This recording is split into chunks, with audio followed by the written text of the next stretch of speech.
Hello student, welcome to your channel velocity learnings. आज हम अपना नया वीडियो 10th क्लास के लिए लेकर आए हैं, जो कि आपके chapters metal and non metal से है।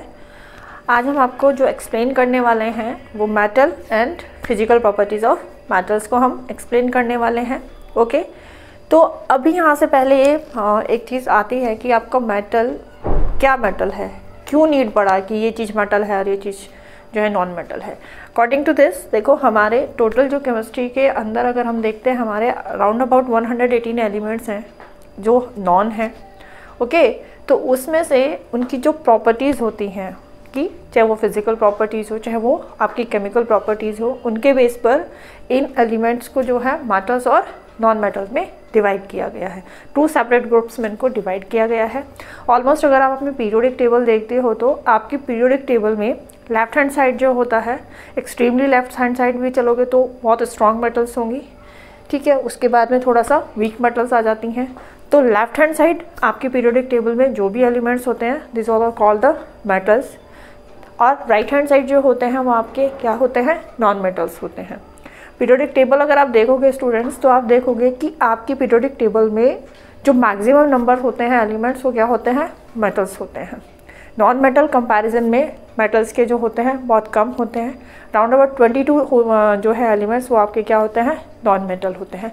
पर दोनों ही अपनी जगह बहुत ज़्यादा इंपॉर्टेंट है। नॉन मेटल्स के बगैर भी वो नंबर्स में कम है, but you can't survive without non metals, क्योंकि नॉन मेटल आपकी 2 ही नॉन मेटल बहुत ज़्यादा इंपॉर्टेंट है, जिसमें आपकी क्या आती है, एक ऑक्सीजन आती है आपकी और दूसरा आपका कार्बन आता है, ठीक है। तो ये बहुत इंपॉर्टेंट है। नॉन मेटल का डिस्कस बाद में करेंगे अपनी फर्दर वीडियोस में, बट आज हम जो लेकर आए हैं वो मेटल से रिलेटेड क्या है। तो पहले देखो मेटल्स हम किनको बोलते हैं। साइंटिस्ट कैसे होते थे जो मेटल्स को ये उन्होंने डिसाइड किया कि ये एलिमेंट जो होते हैं वो क्या होते हैं, मेटल्स होते हैं, राइट। तो all the student you know very well कि हमारे पास में आयन्स हमने पढ़े थे 9th क्लास में। हमारे पॉजिटिव आयन और नेगेटिव आयन्स होते हैं। यानी पॉजिटिव आयन कब फॉर्म होते हैं, जब आपके इलेक्ट्रॉन्स, कोई भी एलिमेंट इलेक्ट्रॉन्स को डोनेट करता है, देन वो पॉजिटिव आयन बनाता है। You can also say electropositive. तो और जब कोई जो एलिमेंट्स होता है वो इलेक्ट्रॉन को क्या करता है, गेन करता है, तो वो इलेक्ट्रोनेगेटिव आयन्स बनाता है। ओके, तो यहाँ पर हमारे यहीं से हमें मेटल और नॉन मेटल को क्या किया गया है, इसी के बेस पर हम डिफाइन करते हैं। क्या होता है, देखो metals are the element which forms positive ion by losing electrons. यानी मेटल्स हमारे वो एलिमेंट होते हैं जो इलेक्ट्रॉन्स को क्या करते हैं, लूज कर आयन फॉर्म करते हैं। इट मीन्स लूज करते हैं इलेक्ट्रॉन्स को, तो डेफिनेटली वो क्या बनाते हैं, आपके इलेक्ट्रोपॉजिटिव आयन्स। तो जो भी आपके एलिमेंट इलेक्ट्रोपॉजिटिव आयन फॉर्म करेंगे वो सभी के सभी आपके क्या होंगे, मेटल्स होंगे। एक और इसकी डेफिनेशन हम दे सकते हैं मेटल्स की कि ऐसा element, those element which have a 1, 2, 3 electron in their valence shell, ठीक है।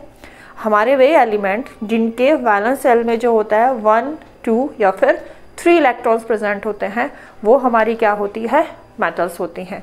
जैसे देखो यहाँ पर आपका सोडियम होता है। सोडियम से हम बात करते हैं, सोडियम के पास में 11 इलेक्ट्रॉन्स होते हैं।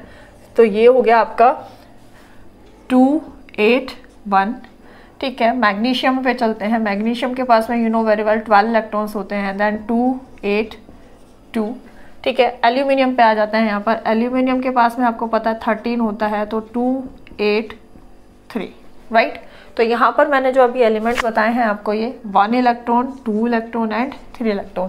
इनकी लास्ट वाली शेल में आप देख रहे हो, सोडियम के लास्ट वाली शेल में 1 इलेक्ट्रॉन होता है वैलेंस सेल में, मैग्नीशियम के 2 होता है और एल्यूमिनियम के क्या होता है, 3 होता है, राइट। तो ऐसे एलिमेंट जिनके valence number of valence electron 1, 2 या फिर 3 होते हैं, वो हमारे एलिमेंट्स कॉल्ड मेटल्स कहलाते हैं। क्योंकि हमें पता होता है 3 से ज़्यादा इलेक्ट्रॉन्स ना तो कोई एलिमेंट क्या कर सकता है, डोनेट कर सकता है, और ना 3 से ज़्यादा क्या कर सकता है, गेन कर सकता है। तो यहाँ पर ऐसे, क्योंकि ये 1, 2, 3 ये सब के सब क्या हैं, आपके मेटल्स है। तो ये एक बहुत सिंपल डेफिनेशन थी कि those element which have a 1, 2 या फिर 3 electron in their valence shell, that is called your those element called metals. Okay, ये हुआ। अब डिस्कस करते हैं यहाँ पर इनकी फिजिकल प्रॉपर्टीज़ को लेकर, जो कि बहुत इंपॉर्टेंट है। 8th में भी आपने लिटिल बिट इसके बारे में पढ़ा था, बट वो आपने बहुत माइनर डिटेल्स में पढ़ा था। अब जो है आपका ये पूरी डिटेल्स के साथ में यहाँ पर प्रॉपर्टी को आज हम डिस्कस करेंगे इसकी। तो फर्स्ट प्रॉपर्टी हम लेते हैं इसकी मेटल्स की फिजिकल स्टेट, ठीक है, कि हमारी जो मेटल्स होती हैं उनकी फिजिकल स्टेट क्या होती है। और यहाँ पर एक इम्पॉर्टेंट पॉइंट मैं आपको बताऊंगी कि हम जितनी भी प्रॉपर्टीज़ लेंगे यहाँ पर फिजिकल प्रॉपर्टीज़, सब में एक्सेप्शंस भी चलेंगे। उन एक्सेप्शंस को आपको क्या करना है, लर्न करना है। ओके, तो जैसे पहला आता है फिजिकल स्टेट। हमारी जितनी भी मेटल्स होती हैं ऑलमोस्ट रूम टेम्परेचर पर क्या होती हैं, सॉलिड होती हैं, ठीक है। Almost, I am not saying the all metal, I am saying the almost metal. हमारी ऑलमोस्ट मेटल जो होती है वो रूम टेम्परेचर पर सॉलिड होती हैं। बट यहाँ पर एक एक्सेप्शन है, आपका क्या है, मरकरी, राइट।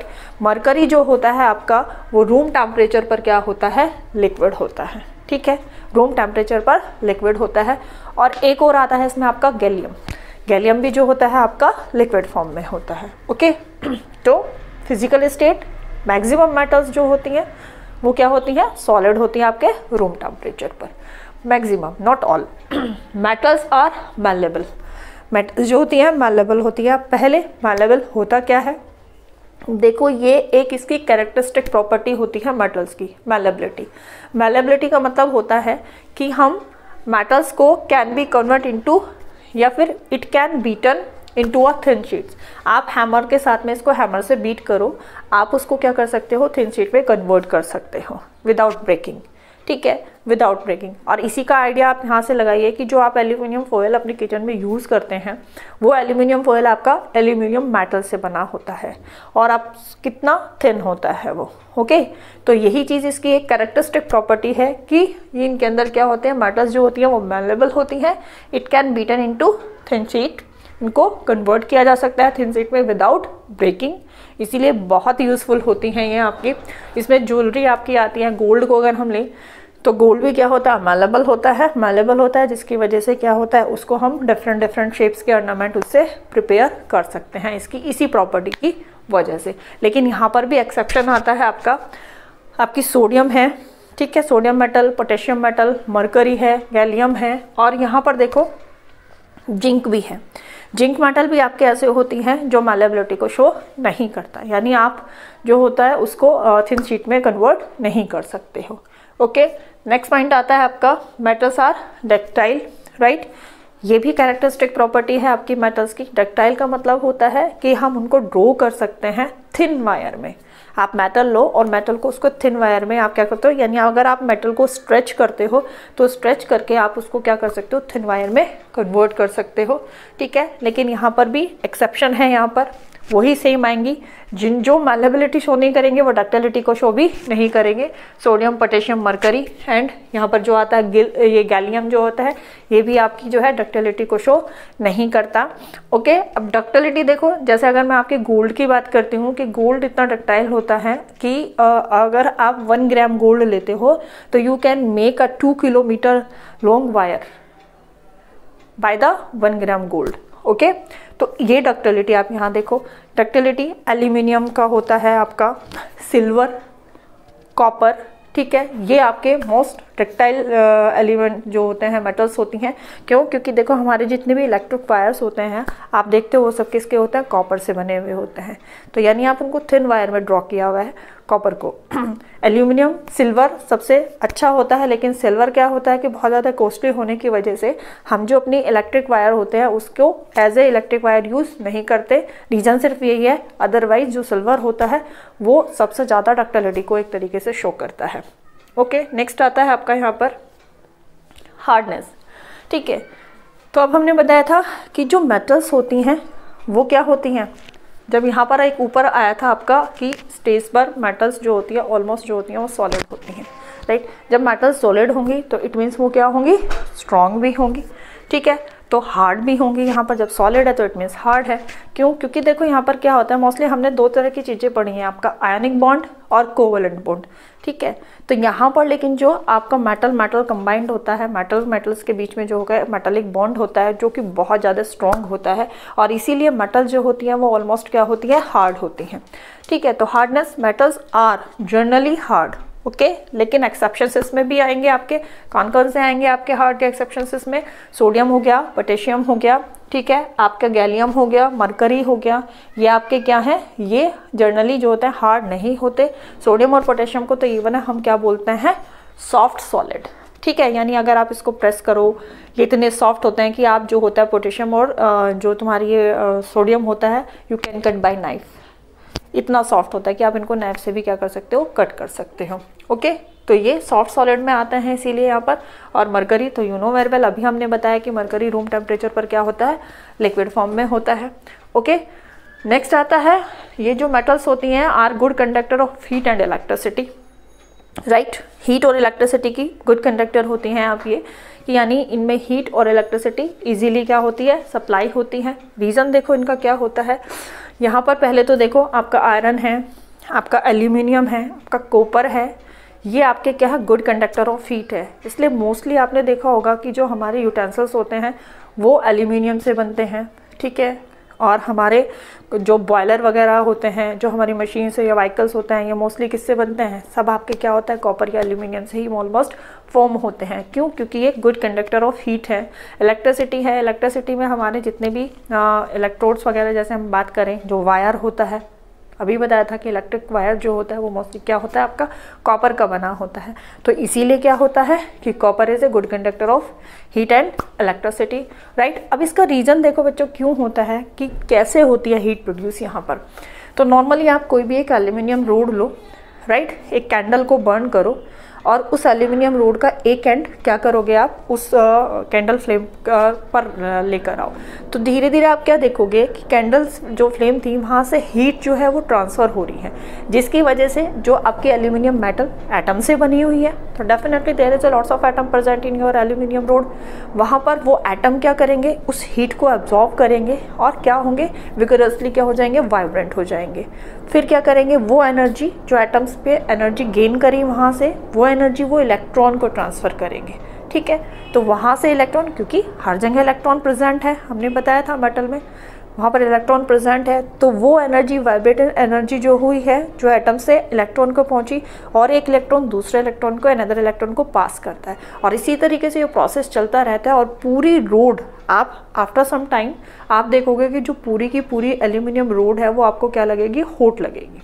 रीज़न क्या है, जबकि एंड एक ही एंड पर तो आपने क्या था, फ्लेम को यूज़ किया था, बट वहाँ से वो एनर्जी पूरी रोड को क्या हुई है, आपकी ट्रांसफ़र हुई है ड्यू टू इलेक्ट्रॉन्स। तो दैट्स वाई हमने बताया था कि जो एल्यूमिनियम होता है या जो मेटल होती है वो गुड कंडक्टर ऑफ हीट होती है। सेकेंड वाला आता है कि good conductor of electricity. You know very well कि जहाँ पर भी इलेक्ट्रिसिटी फ्लो होता है वहाँ पर क्या होता है, जहाँ पर इलेक्ट्रॉन्स फ्री होते हैं, जहाँ पर आपको इलेक्ट्रॉन्स फ्री स्टेज में मिलेंगे, वहीं पर क्या होगा, इलेक्ट्रिसिटी कंडक्ट होगा। तो हमें सबको पता है कि हमारी जो मेटल इलेक्ट्रोपॉजिटिव फॉर्म करती है, तो डेफिनेटली उसके पास में फ्री इलेक्ट्रॉन्स होते हैं जिनको वो क्या करती है, डोनेट करती है, राइट। तो हमारी मेटल्स में फ्री इलेक्ट्रॉन प्रेजेंट होते हैं और इन्हीं फ्री इलेक्ट्रॉन्स के प्रेजेंस होने की वजह से क्या होता है, इलेक्ट्रिसिटी इनमें क्या कंडक्ट होती है। दैट्स वाई मेटल्स होती है गुड कंडक्टर ऑफ इलेक्ट्रिसिटी होती है।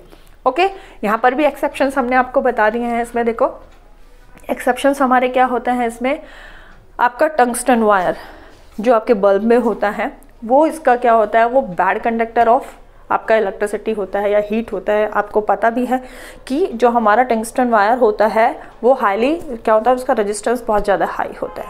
रेजिस्टेंस का मतलब बोलो कि जो ऐसा एक प्रोसेस या ऐसी एक बोलें कि कोई भी क्वांटिटी जो क्या करती है, आपके इलेक्ट्रॉन्स के फ्लो को स्टॉप करे, ब्रेक करे, या इलेक्ट्रॉन्स के फ्लो में ऑब्स्टेकल्स को प्रोड्यूस करे, ठीक है, दैट इज़ कॉल्ड रेजिस्टेंस। आपने इलेक्ट्रिसिटी में पढ़ा भी होगा और मैंने भी अपनी प्रीवियस वीडियो में इसको ऑलरेडी एक्सप्लेन किया हुआ है। तो यहाँ पर हमारे जो टंगस्टन वायर होता है वो हाई रेजिस्टेंस होता है, तो दैट्स वाई यहाँ पर एक ये इसमें एक्सेप्शंस में आता है इसके। और ठीक है, इसमें आपकी मरकरी आती है, इसमें आपका लेड आता है, ये एक्सेप्शंस है कि ये जो तीनों के तीनों हैं are not good conductor of heat and electricity. Okay next आता है आर लस्ट्रस, यानी जो मेटल्स होती हैं वो लस्ट्रस होती हैं। लस्ट्रस का मतलब क्या होता है, हिंदी में हम उसको चमक बोलते हैं और इंग्लिश शाइनी सरफेस। यानी हमारी मेटल जो होती हैं, they metal all metal not all, metals have a shiny surface, यानी हम उनको पॉलिश कर सकते हैं। उन मेटल्स को पॉलिश करके क्या हो जाता है, वो रिफ्लेक्टिंग सरफेस हो जाता है उनका। इसलिए आपने देखा होगा कि आपका सिल्वर हो या गोल्ड हो, ये बहुत ज़्यादा आपके क्या है, शाइनी सरफेस होता है इनका, ठीक है। Have a shiny surface, can be polished. लेकिन एक्सेप्शंस देखिए इसमें ऑल्सो, हमारे यहाँ पर लेड होता है, जो पीबी होता है, लेड मेटल होती हैं जो डल अपीयरेंस को शो करती है, यानी वो शाइनी सरफेस उसका नहीं होता, उसका डल अपीयरेंस होता है, राइट। नेक्स्ट आता है आर स्ट्रॉन्ग, या डेफिनेटली, बिकॉज अभी ऊपर 2-3 पॉइंट लेके चले हैं कि ये हार्ड होते हैं, ये रूम टेम्परेचर पर सॉलिड होते हैं। तो जब ये सब सॉलिड होंगे तो डेफिनेटली हमारी मेटल्स, ऑलमोस्ट मेटल जो होंगी वो स्ट्रॉन्ग भी होंगी। कैसे पता चलता है स्ट्रॉन्ग है, देखो, they can hold a large weight without breaking, यानी आप मेटल लीजिए, मेटल का कोई भी एक तरीके से क्या ले लेते हैं, कोई अपरेटस ले लेते हैं या कोई भी ऑब्जेक्ट, हम मेटल का ऑब्जेक्ट ले लेते हैं और उसके ऊपर क्या कर देते हैं, हम बहुत सारा जो वेट है वो पुट ऑन कर देते हैं उसके ऊपर, उसको रखो तो वहाँ से वो विदाउट ब्रेकिंग उसको टॉलरेट कर लेता है, ठीक है। इसी से ये प्रूव होता है कि जो मेटल होती हैं स्ट्रॉन्ग होती हैं, क्योंकि आप लोरीज वगैरह देखते हो, हमारी जो ट्रेन देखते हो, जो इतना सारा जो गुड्स होती है उसको ट्रांसपोर्ट करती है, इतना हैवी गुड्स जो वेट में बहुत ज़्यादा हैवी होती है उनको ट्रांसपोर्ट करता है एक प्लेस से दूसरे प्लेस पर विदाउट ब्रेकिंग। तो आपकी जो ट्रेन्स वगैरह होती हैं वो भी तो आपके मेटल्स के बने होते हैं, जो उनके कोचेज़ वगैरह होते हैं, ओके। तो ये हो गया, तो दैट्स वाई हम कहते हैं कि मेटल्स जो होती हैं वो स्ट्रॉन्ग होती हैं, almost metal, but there is also exceptions. Which one, आपकी वही आपकी सोडियम और पोटेशियम यहाँ हर जगह चलेंगे। ये मरकरी लिक्विड है तो वो भी है, you can also write mercury here as a exceptions, ठीक है। तो सोडियम और पोटेशियम आपके क्या हुए, एक्सेप्शंस है यहाँ पर कि हमारी जो मेटल्स होती हैं वो स्ट्रॉन्ग होती है। Have a high melting and boiling point, सारी चीज़ एक दूसरे से रिलेट है, क्योंकि हमें इतना पता होता है कि जो भी चीज़ हमारी सॉलिड होगी, जो भी चीज़ हमारी हार्ड होगी, डेफिनेटली उनके मेल्टिंग पॉइंट और बॉइलिंग पॉइंट भी क्या होंगे, हाई होंगे। तो ऑलमोस्ट मेटल जो होती है हमारे, उनके मेल्टिंग पॉइंट और बॉइलिंग पॉइंट क्या होता है, बहुत ज़्यादा हाई होता है। क्यों, क्योंकि उनका जो स्ट्रॉन्ग मेटालिक बॉन्ड होता है उनमें, इसी की वजह से, राइट, वो क्या हो जाती हैं, आपकी स्ट्रॉन्ग होती हैं, ठीक है। उनके आपके मेल्टिंग पॉइंट और बॉइलिंग पॉइंट क्या होंगे, बहुत ज़्यादा हाई होंगे। लेकिन यहाँ पर सेम एक्सेप्शंस, Hg, क्योंकि वो लिक्विड फॉर्म में होती है, सोडियम है, पोटेशियम है, गैलियम है। और गैलियम तो देखो ऐसा होता है कि अगर आप गैलियम लो और अपने हैंड पर उसको रखो तो वो मेल्ट हो जाता है, यानी उसका तो इतना मतलब कम होता है उसका मेल्टिंग पॉइंट कि आपके हैंड की जो हीट एनर्जी जो प्रेजेंट होती है आपके हैंड में, उसको एब्जॉर्व करके ही मेल्ट हो जाता है। तो बहुत लो उसका मेल्टिंग पॉइंट होता है। तो ये एक्सेप्शंस हैं, नहीं तो अगर हम बात करते हैं ऑलमोस्ट मेटल आपकी क्या होती हैं, उनके Mp और Bp जो होते हैं वो क्या होता है, बहुत ज़्यादा हाई होते हैं, right. Have a high density, once again ये भी इसकी हार्डनेस, स्ट्रॉन्गनेस से रिलेटेड है, सॉलिडनेस से रिलेटेड है। हमें पता होती है जो चीज़ सॉलिड होती है तो उसकी डेंसिटी भी ज़्यादा होती है, यानी वो हैवी भी होती है, राइट। तो ऑलमोस्ट जो हमारी मेटल होती हैं उनकी डेंसिटी क्या होती है, हाई होती है। जैसे अगर मैं आपको यहाँ पर बात करती हूँ इससे कि हमारा आयरन होता है, तो हमारे आयरन की जो डेंसिटी होती है वो 7.8 ग्राम पर सेंटीमीटर क्यूब होता है, राइट। ये होता है हमारा, लेकिन इसमें भी हमारा सोडियम और पोटेशियम आता है, वो क्या होता है, क्योंकि लाइट है, सॉफ्ट है वो मेटल कंपैरिजन में अदर मेटल्स के, तो दैट्स व्हाई उनकी डेंसिटी भी क्या हो जाएगी, आपकी कम हो जाएगी। मतलब आप कह सकते हो कि सोडियम और जो पोटेशियम होते हैं वो लाइट मेटल्स होते हैं कंपैरिजन टू अदर मेटल्स, वो हैवी नहीं होती हैं। Metals are sonorous.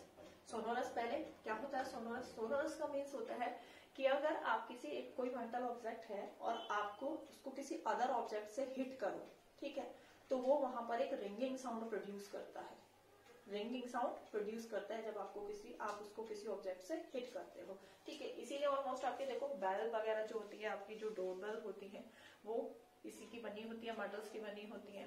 जितने भी आपके वो म्यूजिकल इंस्ट्रूमेंट होता है, जैसे आपका वायलिन है, आपका गिटार है, तो वो भी आपके क्या होते हैं, जो वायर्स होते हैं उसमें वो क्या होते हैं, आपके सारे के सारे मेटल से बना होता है। रीजन क्यों, इसकी इसी प्रॉपर्टी की वजह से कि ये स्ट्राइक करने के बाद में रिंगिंग साउंड को प्रोड्यूस करती है, ओके।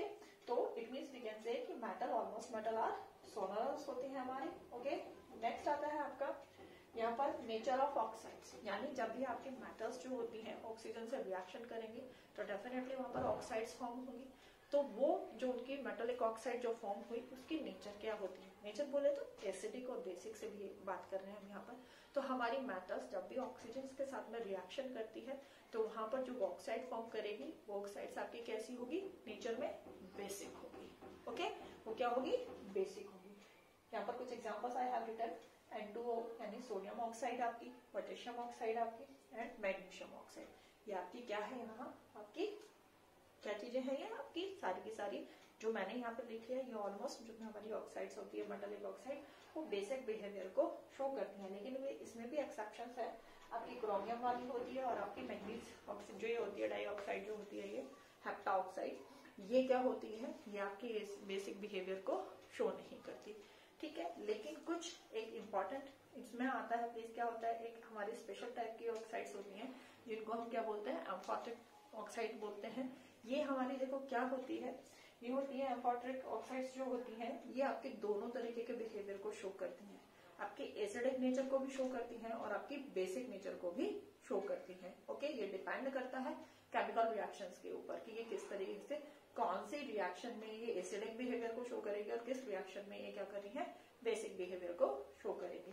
तो ये हमारी जो होती है मेटल ऑक्साइड, कौन सी मेटल ऑक्साइड्स होती है जो हमारी एम्फॉर्टिक ऑक्साइड होती है, वो होती है आपकी एल्यूमिनियम ऑक्साइड होती है, आपकी जिंक ऑक्साइड होती है और आपकी जो होती है लैड ऑक्साइड होती है।